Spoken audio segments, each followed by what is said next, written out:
Hi guys, welcome to A to Z United. This is Anand here, and I'm joined by Ankit. Ankit, thank you so much for joining, brother. Manchester United have defeated Leeds United after 17 years in the Premier League, 6 goals to 2. What a performance by everyone, practically everyone on the squad right now. And this takes us to third position in the league. I was pretty much, just rocking and rolling throughout this whole game, just to watch as to how the performance went. Scott McTominay, brother, what a performance by him. That reminded of the prime Roy Keane as well. So, viewers, please to let us know if Scott McTominay has been your man of the match. Please put a like in this video.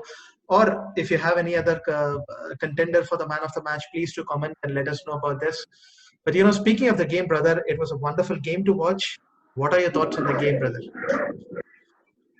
Yeah, as you said, Scott McTominay just turned into prime Roy Keane or Paul Scholes yesterday. I think his couple of goals in the second and the third minute in the first half just set the tone for the entire match. And after that, both the goals, I think we were dominant for the rest of the game. My man Bruno Fernandes again scored a couple of goals. Daniel James, who was out of the starting 11, came in and chipped in one goal. And then the cherry on top is always good to have your centre backs scoring one goal, which Lindelof did. And talking about Leeds, I think the way the reason they are inconsistent is because they play a very expansive style of football. They want to attack other teams and they want to invite other teams to play football, and that is the reason I think that played into United's hand. If you give space and the gaps in between the lines to players like Rashford, Bruno, Martial, I think they are gonna punish you and they are going to kill the game away. Yeah. So I think yesterday. The entire team as a whole collective unit played really, really well. And interesting point is didn't need Paul Pogba for even 1 minute to play this game, and still we got six fast leads. So this shows that how much. This shows that how much of depth and quality that we have in this United squad. As I said earlier, and I'm saying this all along this season, that this season we have the players, we have the squad, we have the squad depth. It's just that Ole Gunnar Solskjaer has to get it right tactically and formation wise. If he gets it right, there is no reason to see. There is no reason that I see that we cannot be title contenders this season, because considering how unpredictable this season is and the rest of the teams are so inconsistent, I think this is the time. This is the golden opportunity in so many years. This is the first time that United have been close to the top of the league. That is 5 points, which are currently we have 5 points off the top of the table with one game in hand after 8 years. So after Sir Alex Ferguson left, this is the first time that we are so close in the Christmas period. So I think Ole Gunnar Solskjaer should capitalize on this position, uh, and then we see how it goes. And but I'm not getting gassed or hyped up after this victory. Yes, I know it was Leeds. It was a fierce rivalry that these teams carry from the past. But I have seen this team beat PSG and Leipzig and still get knocked out of the Champions League. So I'm not getting hyped up, but excited times ahead for United fans. And Leicester away on Saturday. We'll see if we can live stream that game on our channel, which is also going to be very excited for the first time we are going to do it. So yes, second position Leicester. They just beat Tottenham Hotspur, who are high flying, the possible title contenders of Jose Mourinho's team, and they have beaten them 2-0. So it's going to be again interesting game to see on Saturday before our EFL clash against Everton in the midweek. So excited, very happy with the yesterday's result, and all important 3 points that United needed to be into the top four contention and the title contention as well. Very, very happy. Yes, Ankit, yes. So this victory takes Manchester United into the third position above Tottenham Hotspur. And so we are currently just 1 point behind Leicester City with a game in hand, and of course 5 points behind Yeah. Liverpool. And our next game is against Leicester City, so that is also going to be a crucial game in this congested fixture list. Now, speaking of our run, our current run in the Premier League, Manchester United, after this victory against Leicester City, are currently the most informed team in the Premier League. And with this victory, we have actually picked up 19 points out of the possible 21 points. So Yeah. with 6 victories and one defeat, one draw, I'm sorry, and the draw coming against Manchester City. City. And of course, Ankit, as you mentioned, that we are going into this Christmas break at third with a game in hand and just 5 points adrift off the leaders. how do you rate our chances, our Premier League title chances this season? I'll say I'm not hype. I'll not hype up this or gas this up because as I know that this team can go on a very good consistent run in the Premier League as well as in the Champions League. But then when it matters, I think they bottle it.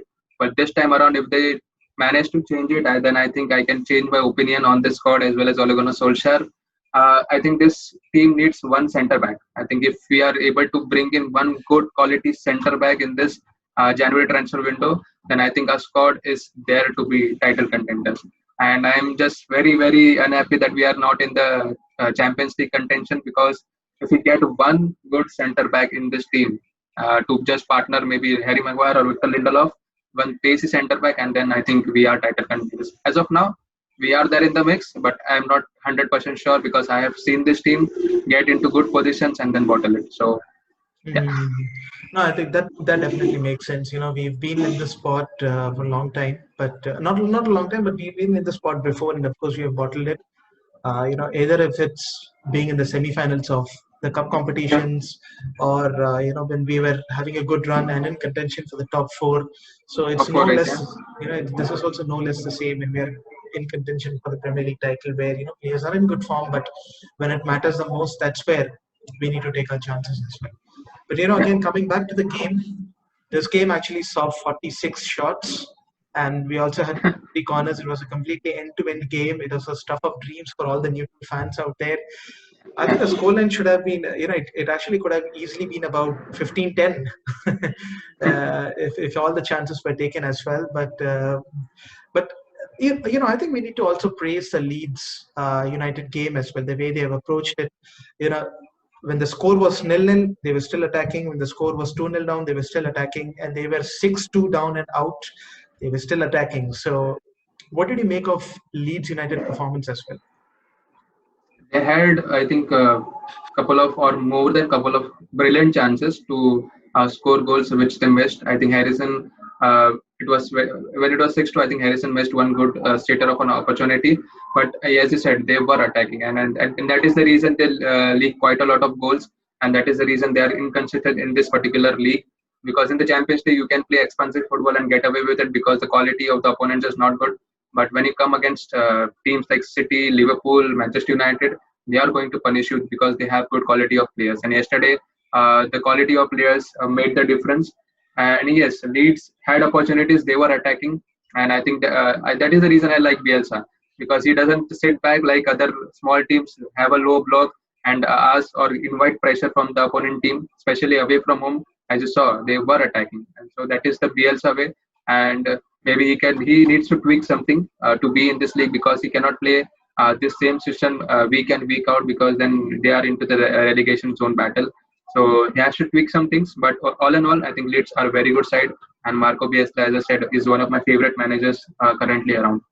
Yes, and he was also in the contention for the Manager of the Year award, which Yeah, Jurgen Klopp won. So that speaks yeah. volumes as to the job he has Mhm. done at Leeds United as well. Now, of course, the game was 6-2 at the end of the day, and Scott McTominay with 2 goals and an assist. Bruno Fernandes again with 2 goals and an assist. Daniel James got his first goal after a long time. Victor Lindelof also chipped in a goal at the corner. So we've had fantastic performances all over the park. David De Gea also made crucial saves when it mattered the Yeah, most. yeah, So yeah. I think we've had so many players who have stepped up. Anthony Marshall also played a lot of crucial key passes, leading to many Mhm. goals. He the through pass against for the second goal, also winning the penalty as well. So we've had good performances all over the park. But Ankit, brother, I'm going to ask you this: according to you, who was the man of the match? Who would be your man of the match actually over here? I'll give it to Scott McTominay because if he plays this type of football week in week out, then I don't think there is any other reason that we want Pogba in this team. I know I'm not comparing both the players, but as you know that Pogba wants to leave and he will be gone by this summer. So if you want any replacement, we will have to get a replacement for Pogba. But then if Scott McTominay can do this job, not just be a static centre back playing defensive midfielder, if he can create something or he can get into these positions, then I think we have one of the replacements for Pogba. I know I'm just hyping this up, but for this match, I think Scott McTominay played really, really well. So he's my man of the match. Yes, I think likewise here. I also, Scott McTominay is going to be my man of the match. Bruno Fernandes again, as usual, chipped in with 2 goals and an assist. Uh, Last week he did not have anything, not even a goal or assist in the away game, but again he did that, and that's a very good point you made, regarding Paul Pogba as well. Considering the all of the talk which is going across the football world right now, it seems more likely that Paul Pogba wouldn't be Yeah. a Manchester United player in summer.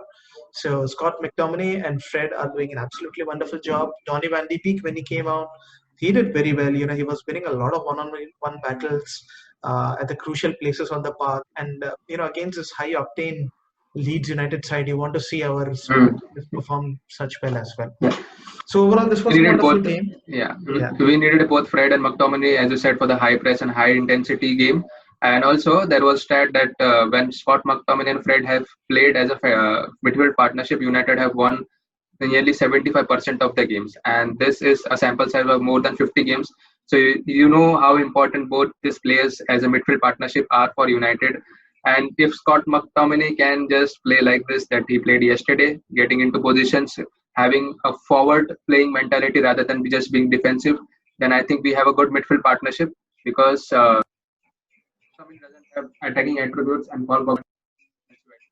If you can get one player, then I think United are a really, really good side. And then we do not need to play 2 defensive midfielders. If we can get one centre back in, I think that will be really, really great.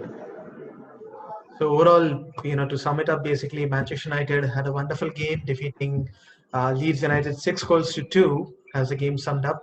A much needed crucial 3 points for Ole Gunnar Solskjaer and the team as well. So we are currently the most informed team in the Premier League, and we wanted this victory to continue the rich vein of form. And so a lot of other important fixtures coming up in this match, in this crucial congested fixture. Our next game, of course, is the EFL quarterfinal cup against Everton, another big Everton. match again, another big match coming at Goodison Park. Everton are definitely not a walkover in this in this particular season, as And actually that too prior is to an this away game. game. Yes, that too in an away game. Actually, for the start of today, they were actually second in the league table before Leicester and United. After they won their respective matches, they came. So a lot of more exciting videos to come up. A lot of the previews and other match reactions to come. And viewers, again, to reiterate our statements, if you'd like us to do to start with. Live streaming as well, we'll be happy to do that, and we'll keep you informed and posted about all the other latest updates regarding Manchester United, as this is A to Z United. And thank you so much for watching our channel. Please like, comment, and subscribe to our channel. Thank you so much.